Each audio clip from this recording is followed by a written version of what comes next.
Hello everyone, this is me, Chaff Commander Coffee, back with another episode of Dominions4 Thrones of Ascension, Random Nation Gen. We are playing Saltnoham and it is year 5 of the Ascension Wars. We are doing quite well indeed, although we have still got much to do if we want to conquer the rest of Valanis. So let's start working towards that goal. We have a few plans in motion, and given that we're at peace now with all of our neighbours, I think these turns might be faster, so I'm going to try and record the entire season, so I might just speed through the turns a bit faster. So we were just filling up the regiments by binding some fire imps with my commanders in Lilithor. So now that they have enough imps to, okay, maybe I was short recruiting by 1, but we can always summon some more, so there's no worries there. And they can all move to golem range. I brought my other flaming helmet mage over here to start binding some more devils, so he can start doing that. Yeah, so we have 5 devils now, which is not bad, and we brought more devils and one of these fiends of darkness. In fact, no, we're going to need higher blood magic to be able to do that. So never mind. Right now, we don't need to worry about that. Let's get back to the messages. We cast augury a few times and didn't find anything. We also cast gnome lore, and we actually found a site in Aal, a earth site. We found gem deposits, which actually brings gold in. So we got more gold, which is always good. In fact, our income has jumped all the way to 2,931, which is, yeah, that's a lot of gold. I really need to get spending it. So we are definitely going to spend it. There are many ways we can spend this gold very quickly. So we will be doing it. We captured plenty of blood slaves. Duvan's actually has terribly high unrest now, so we'll just sort that out. We won't blood hunt there next turn. We've caught more blood slaves in Epernia, yes, and they have very little unrest, so we'll keep doing that. Brightgate, very low unrest. Mexico, no unrest, so these wizards can go straight back to blood hunting. Let's carry on. An unexpected event has occurred in Belmar. New trade routes have been opened. More province income is very good. One of my scouts got caught by this huge army of moddies, and that was over in Kunal. I believe they're just... ooh. Now this would be a very nice fight for me to actually witness. So I might shuffle my scouts around just so I actually can see what happens. I'm going to move my scout here down. Since I have 2 scouts already looking at enemy movement further north, so yes, I'm going to move this scout down to just keep an eye on that. And we killed a bunch of brigands, as we always do. So, the plan for this turn. Any wizards that I can get to Duvan, I'm going to. He can't, so he's going to just stay there researching. I have more scouts moving towards Farwold. So we're going to sneak more scouts into Farwold and then start spreading them out just to get more accurate reports of how the north is going and see how this war is developing. And actually, because of that, I think I want this scout to move further into Farwold's territory just to start exploring northward towards this throne. I have some scouts. He's moving towards the Chilad Caverns. My army is just moving onwards, so they can do that. I had a mage coming down to build a lab. We will need a temple there as well. I did have an acolyte running around the map building temples. In fact, he's right here in Duvan. He's going to build a temple here right now, so he shall carry on doing that. All the mages I pulled in, they can start researching as we prepare for the mighty Hellbomb. We might get that in this episode, actually, if I hurry it up. Oakstrong needs to continue his march to golem range. where he can finally just sit around, probably researching higher levels of construction for the time being. Yes, these blood mages are going to Duvan.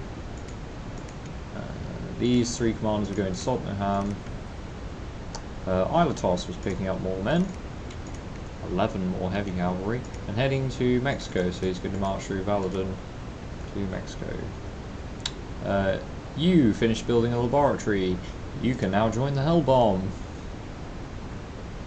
Hilda needs to move into the Mines of Fortune, and apparently that's it. Oh yes, because all the wizards I just trained are going to be set to automatic research, so he needs to move to Duvan. And you need to move to Duvan, and you two can move to Duvan. No, you can't because of the damn river. So you can just research. You two are saved from the Hellpower Bomb. But many wizards will not be saved from the Hellpower Bomb. They're going to go straight for it, and it's not really well, that's unfortunate for them. We're going to train another one as well, just to really get things rolling. And then, with Construction 6 being just 3 turns away, I think it's time we begin recruiting some Paramount Pontifexes. I think I'm going to recruit one. I can recruit one in Nom, so I will start recruiting one in Nom. I'm going to recruit one in Mexico, and in Saltneham I'm going to continue recruiting sacred units and bulking out what forces I can. So these sacred units can join in here, and these archers can join in there. And Ascalaf boss, we have no unrest in the capital, so I think we're going to start blood hunting again. In fact, I'm going to give this mage a dowsing rod and he can join in. Since he can't join the Hellpower Bomb, we might as well find us some more slaves. I'm going to have this commander move his men to Golem range. He may just drop them off and come back to then pick up a proper patrol force, but for now I think that's what we're going to do. This army here requires a bit more of everything really, but mostly it needs more of a front line. So I think I'm going to spend the rest of my gold this turn actually recruiting Colossi Spearmen. It rounds out my golden resources quite nicely, and I would like some more beefy frontliners, and I can always recruit more goblins in Golem range, which has a rather large number of resources now. It can spew out 44 of these goblin spearmen skirmishers, or I think it's 44 of them.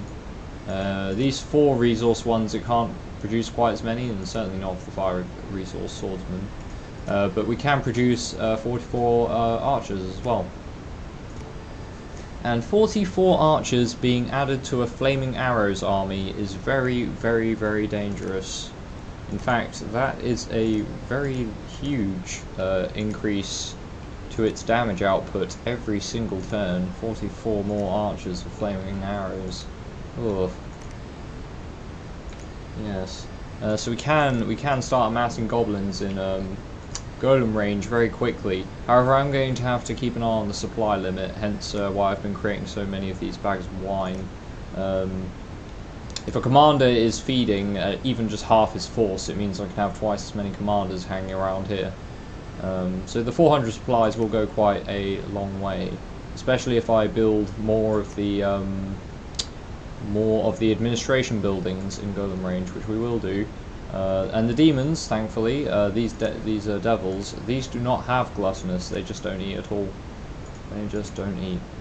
So yes, that is also useful. We can amass as many demons as we want, and it will never affect supplies, as long as we bind these types of demons.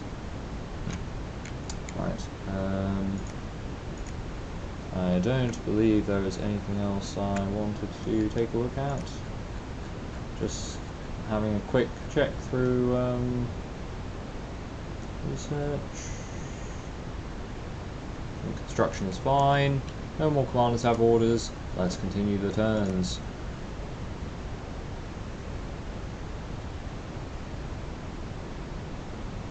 Going to try zip through this, and we can get towards hilariousness that we are planning.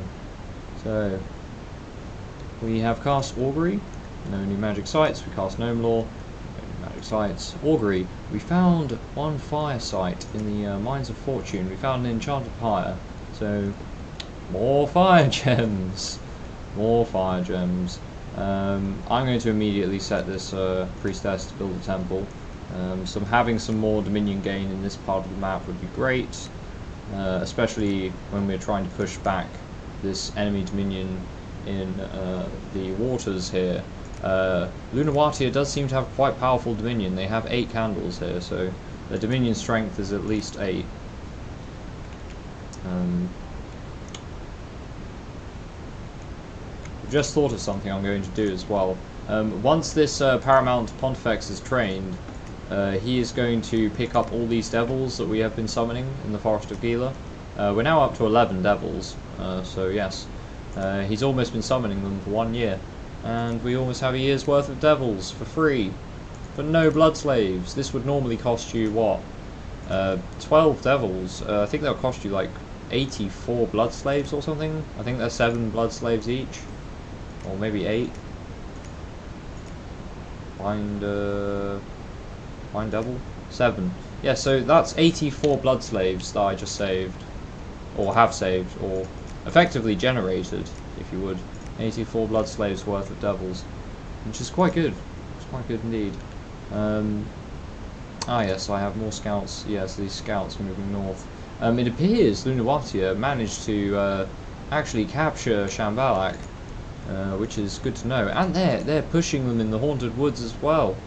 Lunawatia is really dealing with Farwald quite quickly. Right, this scout is going to wait in the Chilad Caverns. I'll come back to this army. I think we know what that's going to do. We'll come back to that as well. Let's keep going through the messages. I am skipping over. Let's take a look. These... One moment.